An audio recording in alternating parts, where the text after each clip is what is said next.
Welcome to another edition of Voice of the Diaspora. I'm your host, Norman Brown, and joining me, we're getting some technical difficulties, but we will go ahead. Welcome to another edition of Voice of the Diaspora. In studio today, we have Mr. Gordon Mosley, who is a broadcast journalist and chief news editor of News Source. He will be joining me to talk about his journey as a media person in Guyana. Gordon Mosley, welcome to Voice of the Diaspora. It's good to be here, Norman. How are you doing? Well, all is well. We've just had some technical difficulties there. I don't know why, but these things do happen. I do apologize to my viewers, but at least even though we're having a late start, we have started. It is a honor to have you here. It's really a honor to have you on this program. And let us go straight into the program. How are you feeling? I'm feeling pretty good. It's a busy news day, but I'm good. Wonderful. It's good to hear you. How are you doing? Well, I'm fine. I've had that bout of COVID and so on, and I've recovered. I'm still keeping my fingers crossed that there isn't a relapse or a reinfection, and because I don't know if I can endure another bout. It is very serious. But it is about you this evening. Let us start by you telling our viewers how your interest in journalism began. You're going to take me back over 20 years. but I grew up in London, of course, as everyone knows. And I loved the news. I would just sit and watch news for hours and hours and hours. And so I always liked the news. And then there was a Linden Weekend News with Dario McClellan. And before him was Andre Milo. And there was Ruth Gibson. And I started watching news, and there was focus on the industry narrative.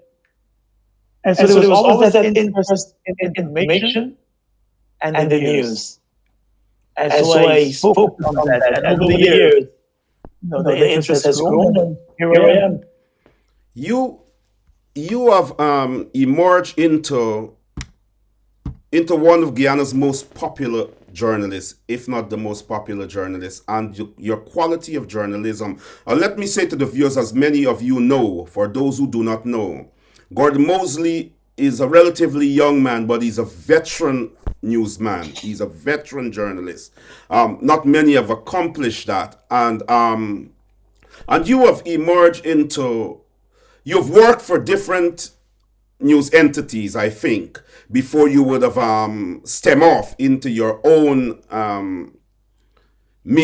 online media enterprise, which we'll talk about in a bit. But just give us a brief history of working in the capital city, working with media houses, how many media houses you've worked for, and so on.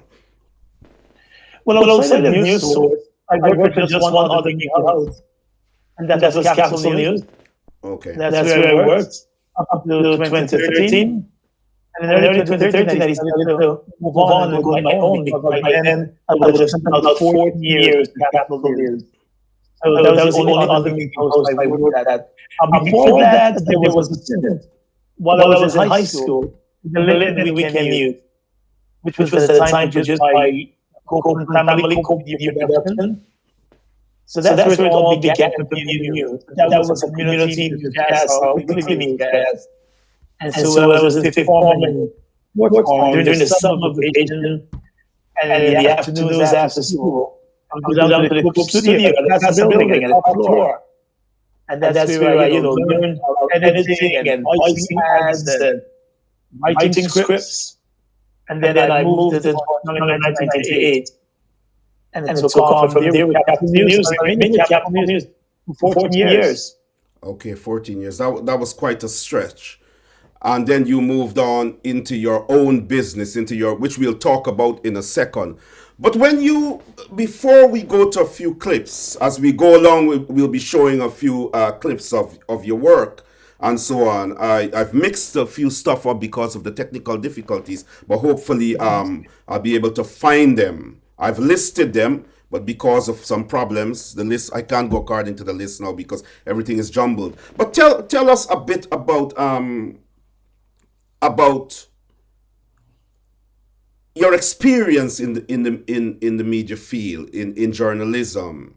Uh, how did you relate at an early age, covering stories of murders, covering political stories? Guyana is a place that is quite exciting, so to speak. Were you emotionally affected by it, or were you able to be turned off and be professional and so on? How was that experience? What was that experience like? Sometimes you could get emotionally overwhelmed when covering a story.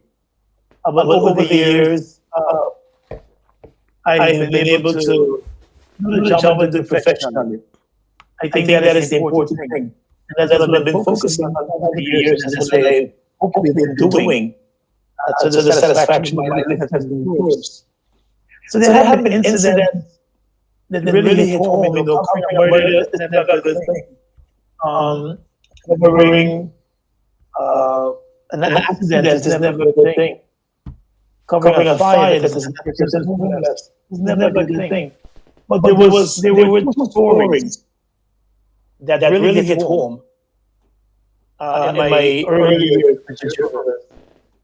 One was the suicide of a young man in London. He attended Mackenzie High School. He went home one midday and took his own life. I've never forgotten his name, Sir Tyron Jones. Yeah, I remember that story. And I had to do a report on that.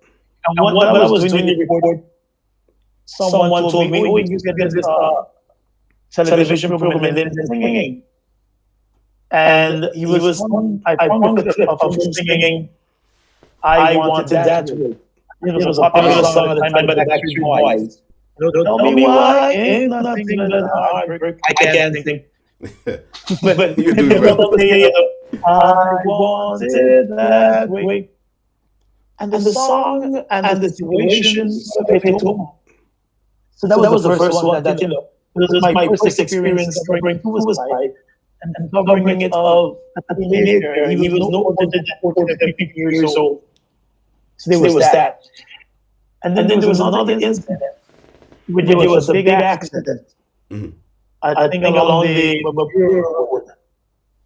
And I was calling information from the police about the accident. And then when I got on to the police eventually, they were giving me names of those who died. And one of the names of the person who died was some of my old schoolmates, Bremna, in primary school and in high school, with the class above me. So we knew each other, we were cool and everything. And then you find yourself having to write about a friend, about someone you knew. So those were the stories that had to come home. And they just stick around with you. They don't go out of your memory. Yeah.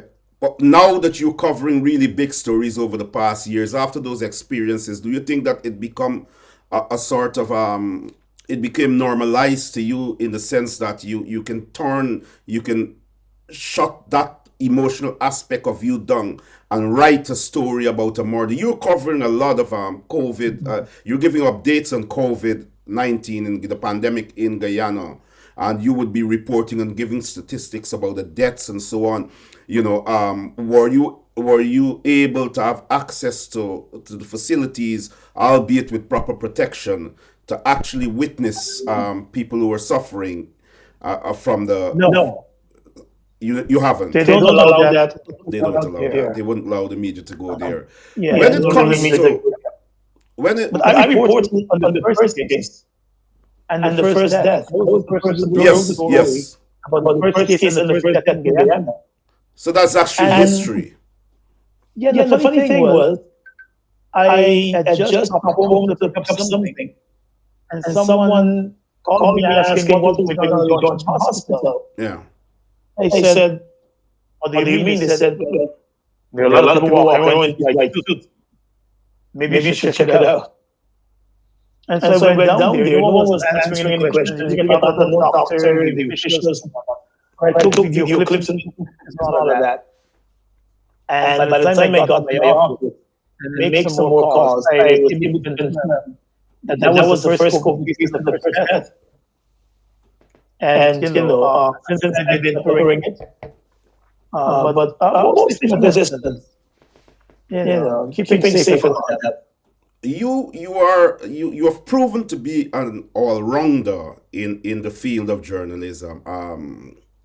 You're an anchor. You are a writer. You know, you do interviews and so on, and this is where we're going to talk a bit about News Source. So when was it birthed, and you know the challenges you had and how it progressed, because it has become a online news outfit that is immensely popular, and the quality of the production and the output of what we are getting is on par with international standards, and it's on par with, if not better, than what many major houses in Guyana, local media houses in Guyana, are not able to reproduce. So when was it birthed, and what were the challenges that you would have encountered, and to get it to where it is now, and how happy are you with some of the aspects of the successes you've had with News Source? Well, when I left Capital News in early 2013, I knew I still wanted to be in the business. I was thinking about starting my own newscast. And I remember putting together an entire file on what that newscast was going to be.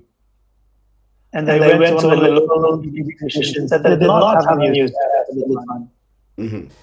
And they said, okay, they're open the idea, but they would have to be paid $250,000 per week just to air the newscast. Okay. So I was quick at math. Like, in my mind, like, so what I have to do is find sponsors that can pay you $200,000 a week, which is $1 million a month, plus to cover all of the costs of covering and producing the newscast. And that didn't make much sense. So that was the beginning and the end of the conversation. And so with the little savings that I had at the time, I called up a young lady who was going to build the website, Ms. Jones. And I said to her, you know what? I looked for a news website. This is what I wanted to look at. I wanted to have color, I wanted to have some flair, because I wanted to attract people. I want to bring young people to the news. And she came up with a few ideas. I came up with the name News Source, because one of my friends told me the name. I was thinking about different names. One of my friends was like, man, you use this source, you start probably with this. That's how the name came about. He was saying, Harvard was the news. I'll use this source for all the news. Yeah, exactly. That's how the name came about. That is fantastic. So that's how the name came about. Okay. And so we got that started, and since then, no look back up. About 2 or 3 years ago, I started the television aspect, video production, and that has expanded and has grown to be good. It's absolutely brilliant. As I said, it's of international standard, and it's absolutely brilliant. And it's testimony that people from Linden, whether they are at Linden or they're elsewhere, have vision, and they can sustain a business and make it into something that is significant and almost symbolic in time.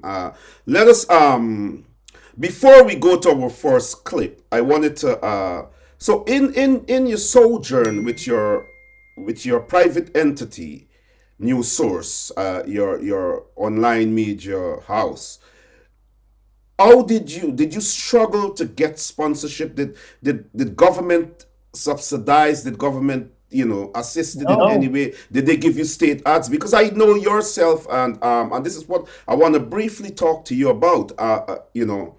Because yourself and Travis Chase and a few others outside of what we call the local media houses. I wouldn't say mainstream media houses because the online media entities seem to be more mainstream than the local media houses. And it struck me that when we look at the politics in our country, that you're on other media houses like Travis Chase, on HGP Nightly News and others, News Source, perhaps would have brought to the world the most credible and balanced news to the diaspora and people at home, you know, around the clock. The most credible and balanced news and on the spot news. And I wanted to know whether the different administrations would have. I mean, we had the coalition in office, and your media entity, also Travis and others, they played a very key role in giving balanced news, yet objective news that people can, understand what is happening. It wasn't bias and like a propaganda for the coalition or propaganda for the PPPC or whatever. You guys brought it to the fore in a very professional way. I was told by a source that during the period of the coalition that the traditional media houses, the local media houses would have received significant support in terms of state ads, among other things. They're talking about millions, even the Guyana Times, which has been touted to be a PPP mouthpiece. The government would have given them significant opportunities to make money. And I wanted to ask, what did News Source and Travis Chase, HPP, Nightly News, and others would have gotten? Well, I can speak for news. Wonderful. In terms of DPI, which was the government agency responsible for putting out ads, we got nothing. Zero. In 5 years, the DPRO. There were a few ministries, the Ministry of Education, Access Act News at one time, some ads in the news. That was very minimal. More than 100,000 or 200,000 for the past 4 or 5 years, which is $500 those US dollars. The tourism ministry might have placed a few ads when there were events coming up at the street. No more than $100,000 again. So you have about two or three news stores that placed a few ads when they had a coming event. And collectively, they did not reach $500,000 in 5 years. DPI, which was responsible for placing the bulk of government ads at the time, did not place any ads with us. While at the same time, in the last year, 2018, I think it was, or 2019, that year alone, Sabbath News got over $100 million. Kaiju got over $100 million. I think the Guyana Chronicle got about $80 to $90 million. The Guyana Times got about $66 million. And television stations, radio stations, online media that have a much further reach did not get 10% of that. You understand? So when you have one media house like the Sabbath News and the Kaiju News seeing their revenue increase under the last government from about $8 million a year to $120 million a year, and no one else was getting that from the other media houses. That is the reality. And yet you made... Oh, sorry, go ahead. And so, you have to depend on the private sector. And the private sector, they add some here and there. They can call you at any time, you're going through a budget restructuring. So they have to take the ads off. And you have to deal with that. I can tell you when COVID started, about 3 or 4 of our sponsors, because they were not open to regular business, they asked for us to stop their ads. And those were the major sponsors. So you were without ads. I kept their ads on until they were paying for them. And so that happened. We were one or two that stayed on. But that's what we had to do.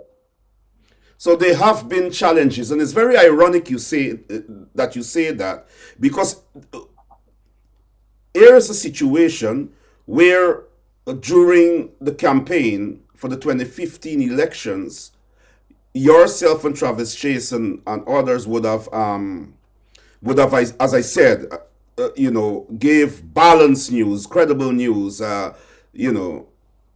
non-partisan news to the diaspora and to the people at home. And we were seeing that Stabrook News would have slanted their narrative in favor of a particular political party. I'm not going to say it, and we would have seen the Kaichor News almost went in a completely different direction. The Guyana Times, of course, in my opinion and in my estimation, is a PPP mouthpiece. And I am happy that the viewers are hearing this, and I hope that this government that is listening can redress that in the context of ensuring that media houses like yours, online media entities like yours, would be given that sort of support, would be given that sort. It's only fair that you guys are given that sort of support. You're not begging for anything, but hundreds of thousands of people tune into your program and so on, and Travis Chase's program and so on. And so the appeal is that I hope that whichever government is in office would be able to now ensure that the pie is shared with you guys also, because you are the modern news, you are the modern quote unquote bringers of the news, and in a way that is attracting young people, very young people. Every young person would know about News Source. They would know the name Gordon Mosley. I think you got about 271,000 people subscribing to your your News Source, and it is very, very, very popular. I recall I was in Barbados in 2012, I think, and I was staying at a hotel, and the guy said, "Are you Guyanese, your accent and thing?" And I said, "Yes." And he says, "Oh, I'm listening to some Guyana news from Gordon Mosley. As God is my witness, I'm not joking." And so, I hope that we can correct that. But you are a professional. You are a professional journalist in the way you do things and in the way you conduct yourself. I saw you interviewing Mr. Jagdio on It's and Jams. Is it 94.1? Yeah, 94.1, and that was during the elections of the last elections, and you were very cordial. He was talking to you about coffee, and you were having a conversation with him before the interview in the most polite way and welcoming and warm way. When you would have sat there with Mr. Jagdio, would you have recalled when you were doing your job in a professional manner and you were ordered off State House? I think as a journalist, you were rendered persona non grata. Tell us a little bit about that, and how you maintain that professionalism to move on and to deal with the politicians as if nothing has happened, to deal with them in a professional way. Because this shows the content of your character as a journalist, and if history is to record you, these are things that must be recorded. Well, that is you. They back to and 2009 around then. When I covered a story in Antigua, I was he was there. And what happened at the time? Capital News also provided reports for the Caribbean. And so when we completed the story and we uploaded it online, various TV stations from around the Caribbean would play it. And so I did a story with Agnew, who was president at the time, meeting with the Chinese diaspora in Antigua. And there were a lot of questions about crime and everything else happening in Guyana. And so I compiled the story, which to me was a regular story. I filed the story, it was up. A lot of the Caribbean islands and countries carried the story too. I came back to Guyana after. I think that he was still there on the meetings. And apparently he was not happy with the story. So he was at a press conference in Antigua with my name on most reports on Moses' position as president. Yeah. And what I did was I wrote a letter to the Diaspora News defending the story. And I carried transcripts. I attached a transcript of the story to the letter to debunk every single argument that was making, which was a fair story. Yeah. See, he was not happy about that apparently because they said it made him a liar, it embarrassed him or whatever. And so they said I should apologize for writing the letter, defending the letter. And I said, I'm not going to apologize. And then they said, okay, you can't come back to office of the president and his house. But I never left him there. Not going there, was okay then. You only went there once in a while. Yeah. So I wasn't moved like that, but it was an attack on the media. And so the Guyana Association became involved. The Association of Caribbean Universities became involved. We saw statements coming from the U.S. government. Hillary Clinton was the Secretary of State at the time. She issued a statement on it. And, there was this awakening of freedom, and all of that is happening. And so they said, the ban will remain in place. I did not apologize. I never apologized. He left office as president. And the first thing Mr. Ramakar did when he became president was lift that ban and invite me to his again, which was held at State House. But I did not sit down and carry that around as a personal problem. But you were chastised for your professionalism. You were chastised for doing your job. Yeah. And that's what I was always doing, my job in a professional manner. So you can sit here and cuss me out now, but if you have to come in nice with you into my space, I will give you the respect. It is the principle. It is the principle. Let us go quickly to this clip since we're talking about professionalism and expertise and quality and skill in the field of your endeavor.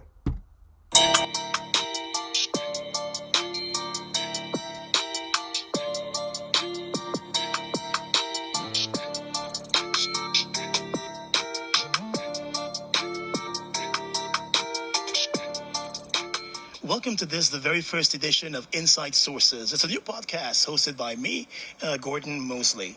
Every week we're going to be talking with decision makers and news makers about what's important to you and us. And my first guest this week is President David Granger. Good morning, Mr. Granger. How are you doing? It's good to be here, Gordon. And how are you doing? I'm going pretty well. Welcome to our first podcast. Thank you. I was saying to someone the other day, when I started News Source 6.5 years ago, you were the first person we interviewed. So I said, now we're starting a new podcast. We should try to get the president to talk with us. And so we're very happy that you've decided to talk with us. I'm glad to be the initiator, not the terminator. That's a good rule. Sir, let us start off by talking about your health. You returned from Cuba just a few days ago with the doctors saying that your the cancer is in remission. The news of that, what did it feel like for you when you got that news? I feel good. It's been a year since I was diagnosed in October 2018. So we're now in October 2019. I'm very grateful for the treatment I received in Cuba. In my view, I got the best the treatment that was available. At every stage, the surgery, the chemotherapy, and the radiotherapy. I'm grateful for the prayers of Guyanese. I was very encouraged by the prayers by people of different walks of life, different ethnicities in Guyana. And I'm grateful for the support I received from my Prime Minister, Mr. Moses Nagimutu, and the then Foreign Minister, Mr. Carl Greenwich, who had to shoulder the burden of my governmental duties, and of course the entire cabinet.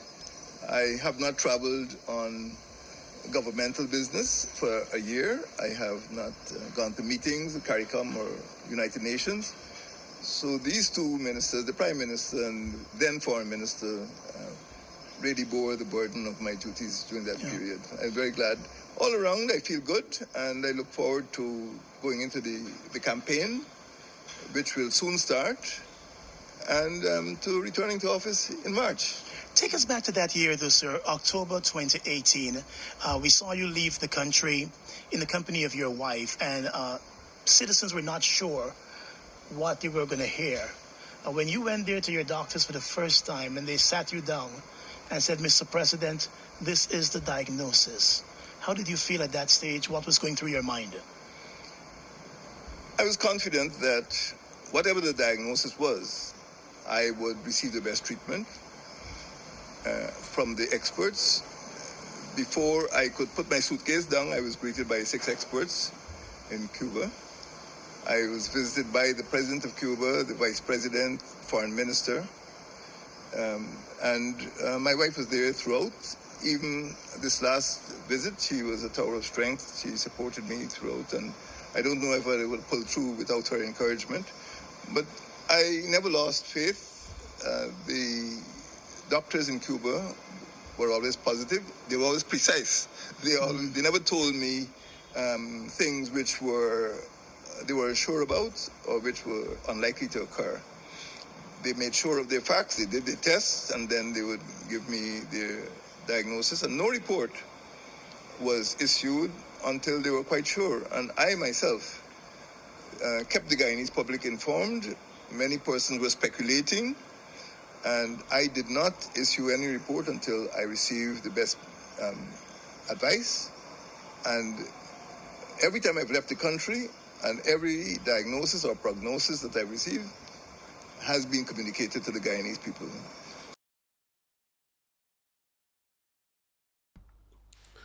Wow, wow.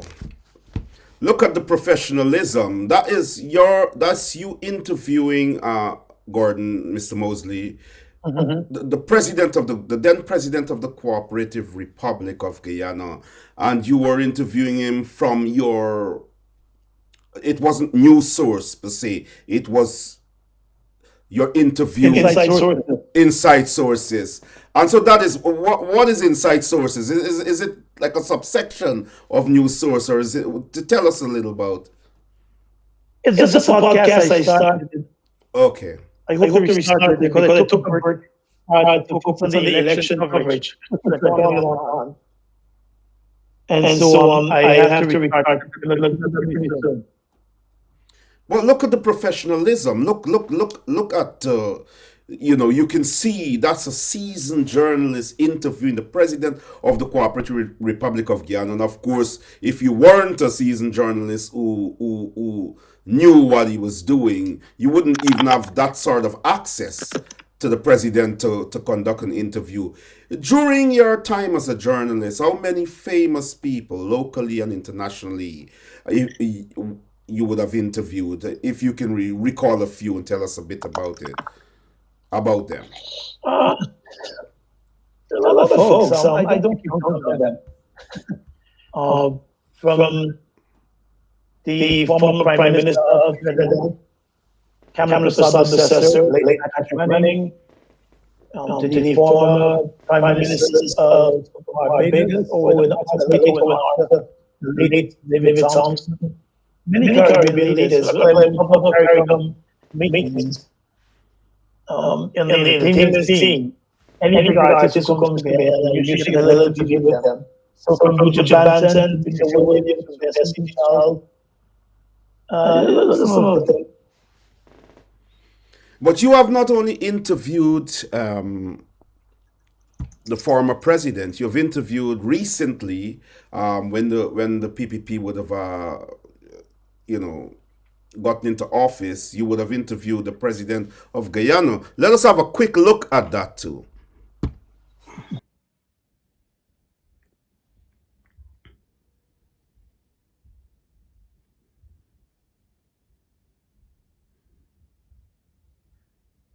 Okay, Mr. President, thanks a lot, sir, for giving us some time this afternoon. I know you met moments ago with a major investor, and that is something you've been talking about, new investment for Guyana. Even in these COVID times, you're still talking with investors. Bring us up to date on today's meeting and what we can look forward to. Well, Gordon, as you know, our country would go through a period of tremendous transformation, infrastructure transformation, technological transformation, and also transformation of our human resources.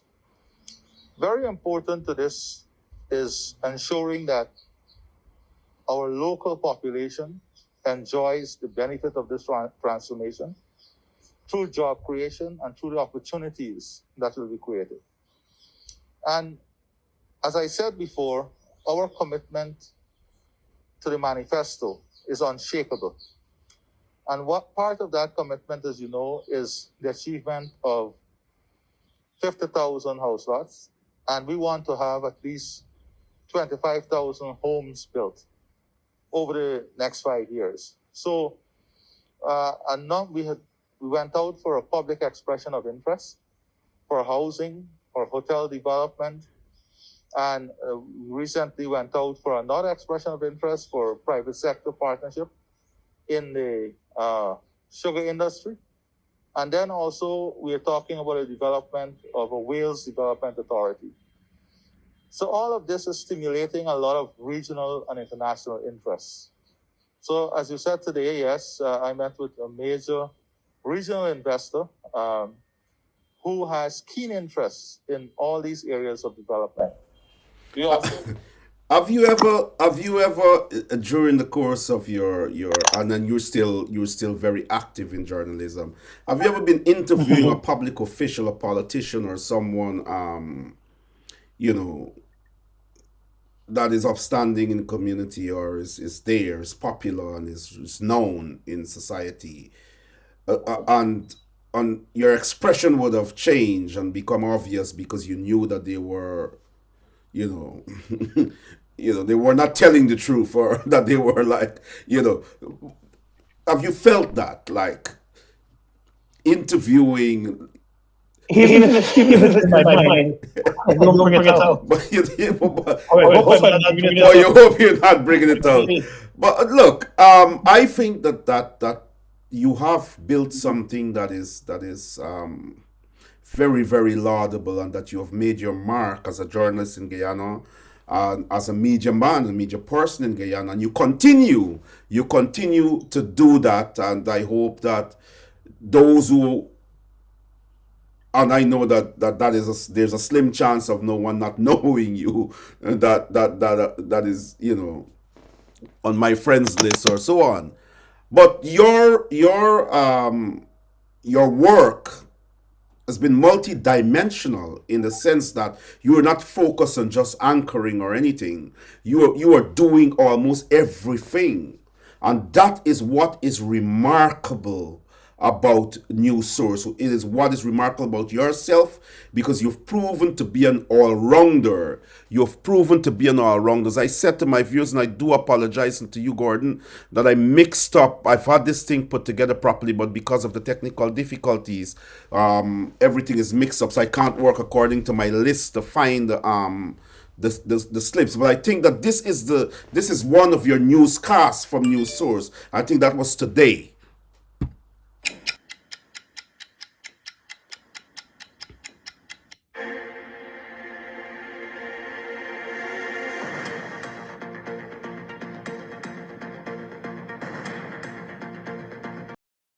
This is your News Source Evening Bulletin for today, Monday, the 8th day of February.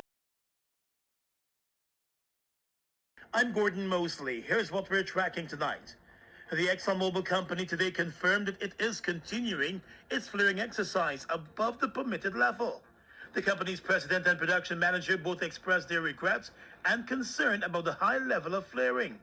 Exxon has indicated that it was forced to increase its flaring level when a compressor on the Liza 1 Destiny production vessel got damaged just over a week ago. The company is currently flaring at 1 million cubic feet above the permitted level.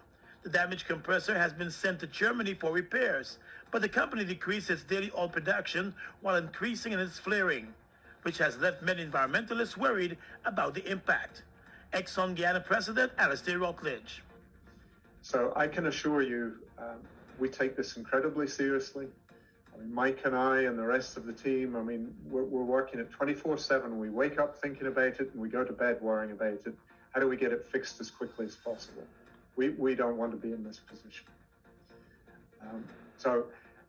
No doubt you feel it's taken us a while to get to you on some of these questions too, but I do want to assure you that what we've been working through in the last few days since the compressor failed is making sure that we had the facts, at least what we could gather initially before we can get the equipment to a proper workshop to do the full inspection. Exxon was producing 130,000 barrels of oil per day when the compressor problem occurred, forcing the company to reduce its daily production to 120,000 barrels of oil per day. The production manager at Exxon, Mike Ryan, said the company is looking to reduce flaring to zero. On the flash gas compressor itself, this is a picture of the third stage and the second stage together. The manufacturer of the flash gas compressor is Man Turbo. Man Turbo are a leader in this area of dry screw compressors. It's a technology that they've developed in the past. This particular machine on Destiny is specifically designed for Liza Destiny for the gas composition and the pressures that we have. You can see those two machines. As I say, it's a dry screw compressor. The top picture is the second stage. It's a larger one. The bottom picture, or the bottom machine, is the third stage. The Exxon company has been engaging the Ministry of Natural Resources and the Environmental Protection Agency on the issue. More news coming up in just a moment. So that is what that's international standard. That is highly professional, and I want to underscore that point. I really want to, because this is what this program is about. We are free to say what we want to say. If we think it's true, it's true. We're not like, kind of tailored to follow a particular sort of, format. And with social media programs like this one, we can say from our heart what we want to say. And that is absolutely brilliant. So you've got a very unique style of reporting that many people would talk about. It's absolutely unique. And I know that even the ordinary man on the ground, such as your popularity, such as Travis Chase's popularity, that the people on the ground, the ordinary man and woman, are connected to you guys, and that you can be a topic of conversation in the street at any given time. And this is testimony to that. 1 minute. I don't want to hear excuses before they delay the time. Nike music, be right back after this commercial break. Hey, God, boy. Welcome back to Jumpstone.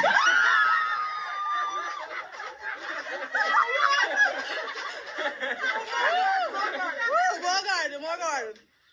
Welcome back to Jumpstone this morning, and they want we are tracking American airline not to make an emergency landing. Back at Jenny Jagan International Airport yesterday following developing engine problem. According to the Guyana Aviation Authority, said they have this matter under the microscope of the United States Transportation and Safety Regulation that the airline could be taken off the market. Well done, right here. So you see, such is the popularity. When you see these things, how do you feel? How do you react? I get a good kick out of it. If you know me, I like a good laugh. So I get a good kick out of it whenever I see those things pop up. And so I always find it funny. So no biggie for me. But where do you go from here? You've got news source. You're doing extremely well in terms of reporting. Of course, this program is saying that if politicians are listening, the ruling politicians are listening, the opposition politicians are listening, we almost understand that we have come to a point in our country's development and destiny that our country is fortunate perhaps to be one of the richest in the world. And we have to focus on our country and its people. And we have to give the just dues to where, it should be given.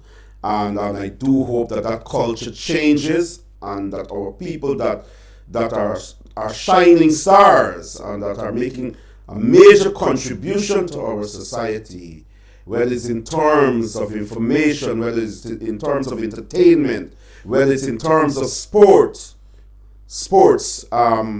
we must begin to make them internationally recognized. We must ensure that that value is there and that they can be on par with anyone anywhere in the world. We have to move away from that old culture that we have had, and we have to become modern in our outlook. If you go to the United States back in the day, and Wolf Blitzer, one of America's, I think CNN, one of CNN's best anchormen, reporters, Wolf Blitzer would have wanted for nothing. He would have wanted for nothing, and the recognition and the respect. And Guyana now, per capita, is one of the richest country in the world, one of the richest countries in the world.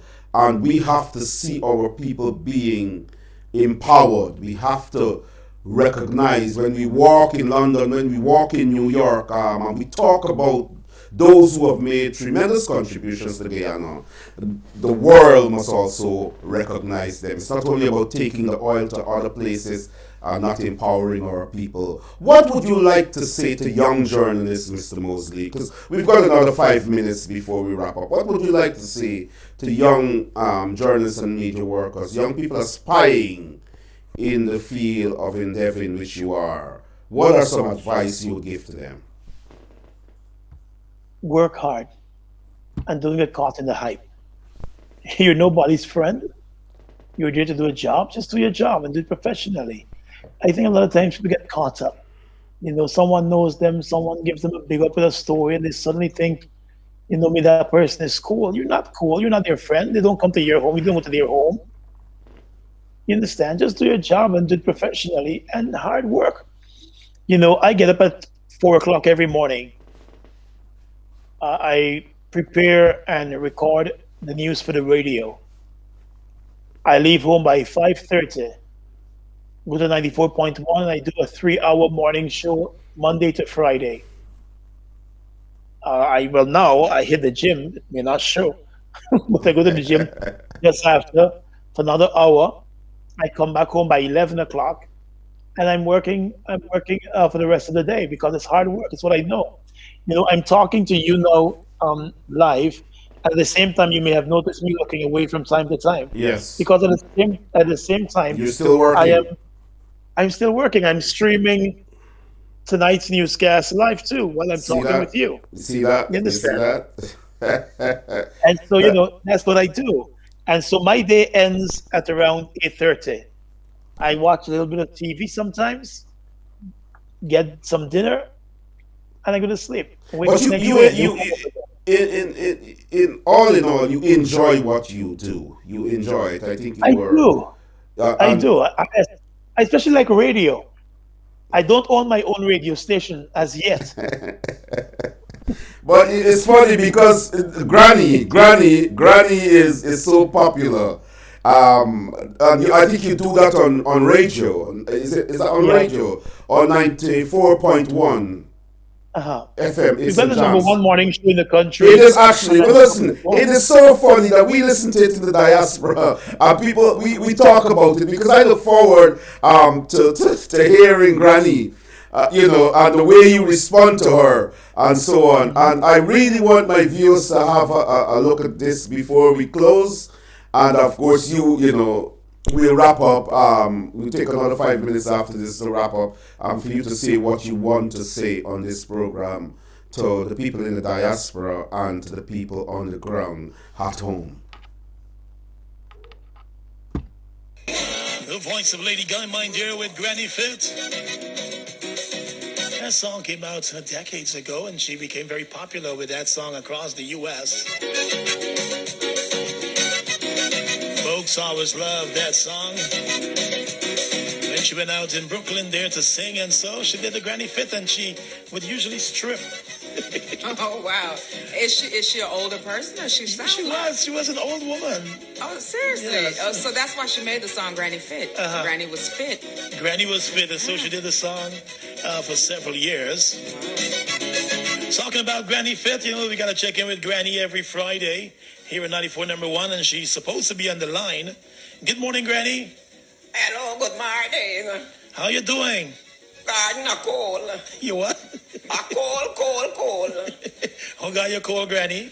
A cold, but they say old, but you don't cold. But this morning, I know what the rain want to do to me. All my yard flood out. Your yard flood already? But the rain just started. Well, even though it just started, it start hard. It come now. What did the 3 days be?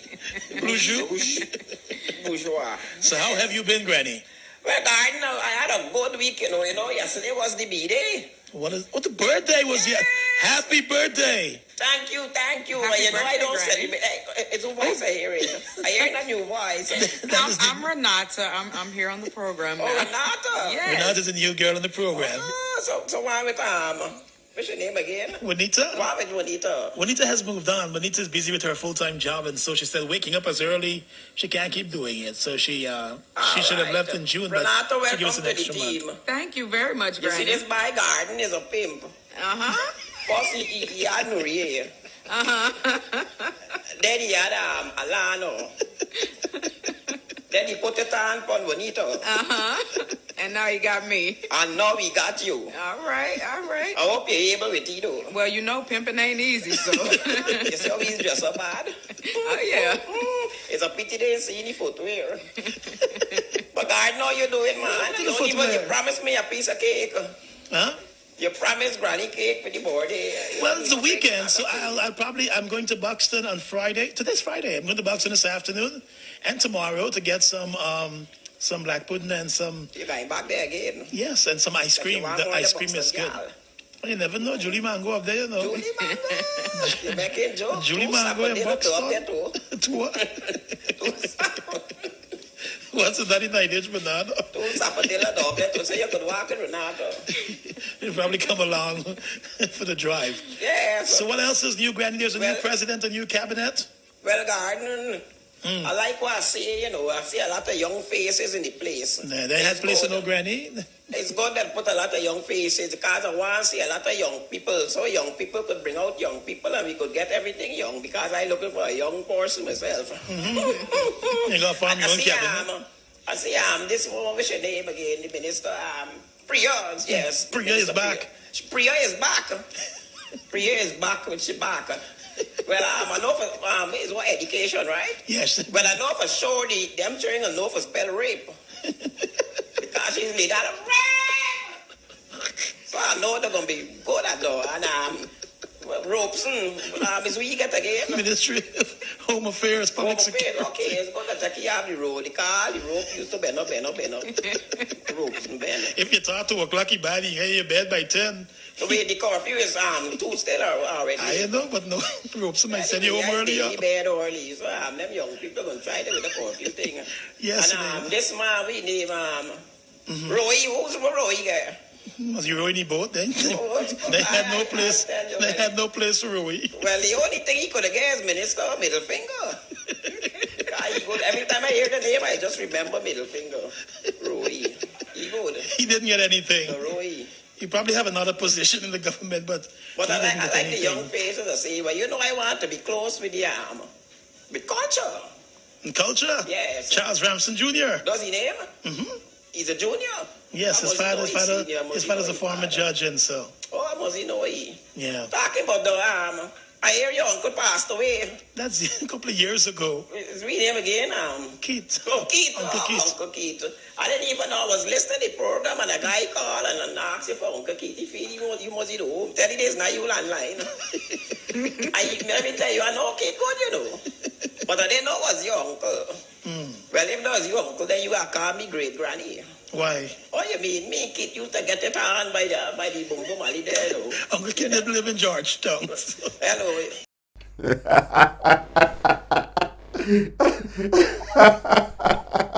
Well, it's remarkable. It's beautiful to know that you can do the news seriously and professionally. You can do interviews of the highest standard, and you can still take time out to entertain people, maybe on their way to work or whatever, wherever they are or whatever they're doing. Because this is actually a classic. And it makes me laugh so much. I want to say to the viewers, and I want to say to the people of Linden, Gordon Mosley, editor in the chief editor in chief of News Source. He's a broadcast journalist also. Is here on this program, and he is one of our shining stars. Of course, he's from Linden, and I only have two questions left before we wrap up. I know he's a very busy person, and and I want to also apologize for the quality of this program this evening, but we really had some technical difficulties. Someone is saying that you're getting a feedback from your end, Gordon. Cecily is saying that the feedback is coming from your end. You need to use a headphone. I can hear clear. Yeah. And so, not sure that was causing the feedback, but yeah. And so we are going to wrap up in a few minutes. It is always a pleasure to have Gordon here. We're still getting a bit of feedback there. But let me ask you a question. You are a Lindener. And do you want to try the headphone? Because I'm getting the feedback from my end. The feedback is really bad. Plugging it back in. Yeah, go ahead. Yes, so you are a Lindener, and I couldn't go without asking you this question and a final brief question. When you look at Linden and you look at the state it is in, but you look at the people of Linden that you have known throughout the days and the years and and the time that you would have been there growing up, you would have seen the resilience of some of those who had little to work with to raise us and so on. But you would have seen that resilience, and you would have seen, that extra effort to make things work. And so you have businesses at Linden that have been there from since we were children. A public statement was made that absolutely no one except two people at Linden, would care about progress or would know what to do to bring progress to that community. What are your views on such a statement as a Lindener? Well, Linden and Lindeners are resilient, and they've always been. I think it's unfair for someone to say that it's only two people who are successful as business leaders in Linden. We have a lot of business people who've been doing pretty well over the years in Linden. They might not have big businesses, but with their small businesses and with what they've been doing well for themselves. Bernard on the Linden Car Park, just knowing I'll give you rights to that because he's been expanding out there. He's successful. Ivor and his hotel. Givon, sorry. It's Givon Ivor. Givon is Givon. Givon with the hotel, massive. They've been successful. They've just added on rooms and expanded. Bobby Noel. Yeah. And over across the river, what's his name, just opened. Well, he passed away, but his family have been continuing the business, and they just opened a new branch in Amelia's ward. The name is slipping me right now. The big hardware department store down there and Is it Bolo? Bolo. Sorry Bolo, about that. yeah. Very, Okay. very So successful business. you've had businesses that have been successful over the years. So it would be very unfair for anyone to, you can say the community needs to do more without insulting the people of that community.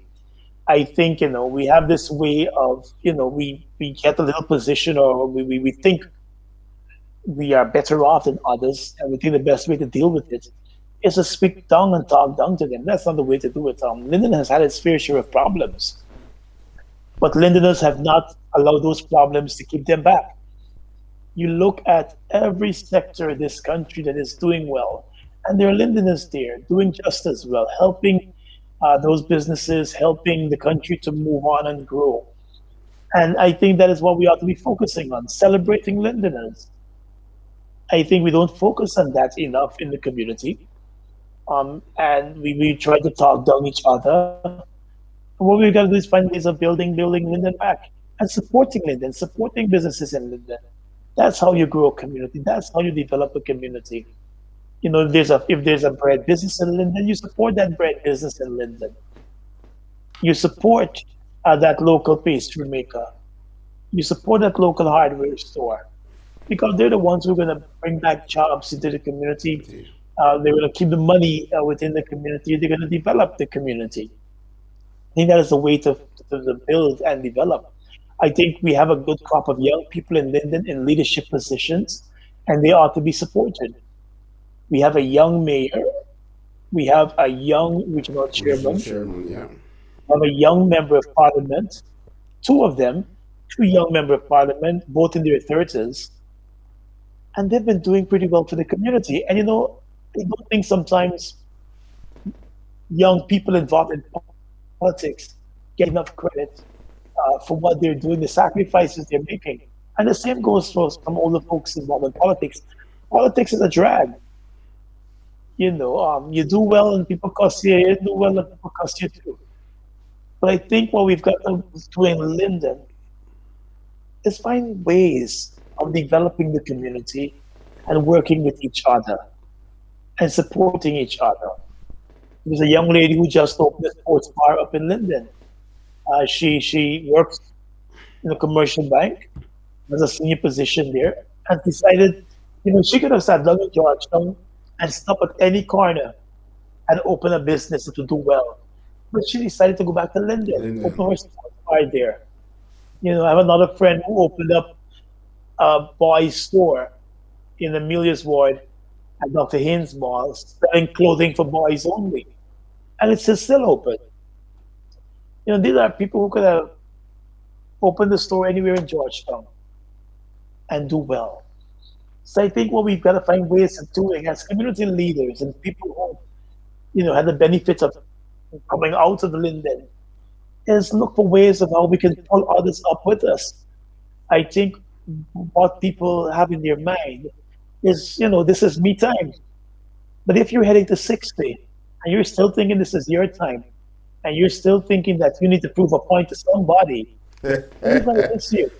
You understand? Because there are young people who are doing just as well and doing better, and those young people ought to be embraced. But an appendage to that question, because that's not the final question. This is not the final question I'm asking. But an appendage to that we're talking about. When we look at the approach in terms of how the national sporting movement or the national sports body, for the want of a better term, would have gone to Linden and would have disregarded, in my estimation and perhaps in many people's view, that they would have gone. There's a saying that it's not what you do, it's how you do it.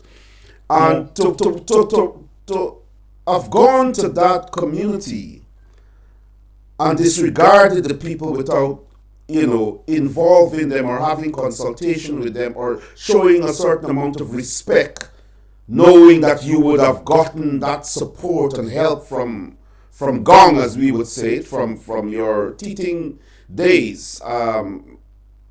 building an organization from the ground up with the full support of the community, and to return to that community and I want to say this, that the venture is laudable.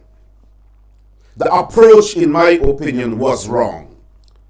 It smacked at the disrespect that one had for the community. What are your thoughts on that? Well, I'm not sure if it's disrespect for the community or if it's frustration. Okay. It could be a frustrating place. But I think a little consultation goes a long way.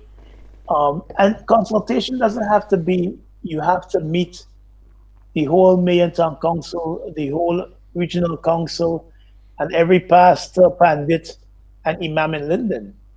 You can host a simple television program, involve the community that way, put it out to them. This is what we want to do for Linden. This is how it's going to be done. This is how the community will benefit. Something as simple as that could make all the difference. People want to know that they are involved, even if it's in a small piece of decision making. The Mackenzie Sports Club ground has been a problem for years. And the people who are in charge there have allowed They have many of the allowed, yeah. problems that exist there. You know, there were town week parties held there and town week events held there. You have no clue whether the money is being channeled back into maintaining that community. I remember a couple of years ago, Anson McCall had a project where they donated some money to develop the ground and build the ground and look at that.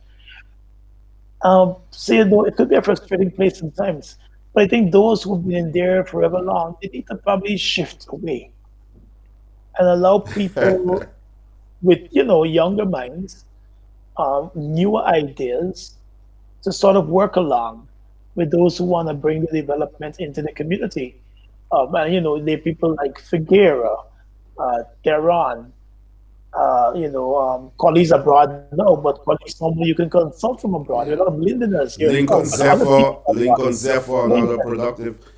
Yeah. Babilu, people yeah. who can find ways of bringing a fresh idea, a fresh look to things. And that is what I keep saying, it is just to have people involved. But having people involved doesn't mean the project can't move forward. You've got to set clear timelines. You got to say this is what we're going to do. This is how we're going to involve the community. This is what's going to happen. But I think people generally will always have an issue and might always reject when they believe that something is being forced down their throats. Precisely. When they believe that people are not taking anything that they're saying into consideration, or their thoughts are not being taken into consideration, or they're being taken for granted. We might be poor, but we're proud, so That to is- speak, and we don't take disrespect in layman term. My final question, because I know you have to go, my final question, and I don't want an explanation, I just want an answer. So I want you to look on the screen, and would it be Riri or would it be the doll? Is that even a question? Can you? But I need an answer.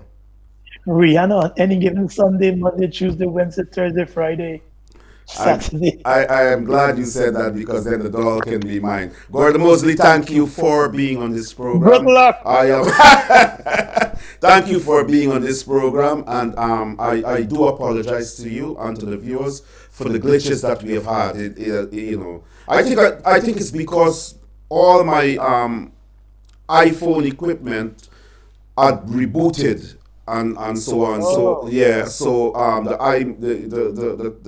iMac, the iPhone, and the iPad would have gone through that rebooting, and so everything would have shifted. But I think that maybe sometime soon you will be back on the program again. I want to thank you very much, and I want to thank my viewers for being patient and tolerant even with those glitches. Let us give you 5 seconds to say some parting words to the people of Linden, to the people of Guyana, and the wider diaspora. Thank you, first of all, for having me on the program this evening. I know, we had some technical problems. Whenever you want me back on, that'll be okay for me. Just let me know ahead of time. To the people again, of Linden, just wear a mask, protect yourself. We're dealing with COVID now. That should be a big concern for all of us. I know the young folks still want to go to the secret parties and the secret events. As I said to someone the other day, your body might be good and strong, but you go back home to your mom, you go back home to your dad, and grandpa and grandma, and their reaction might not be the same.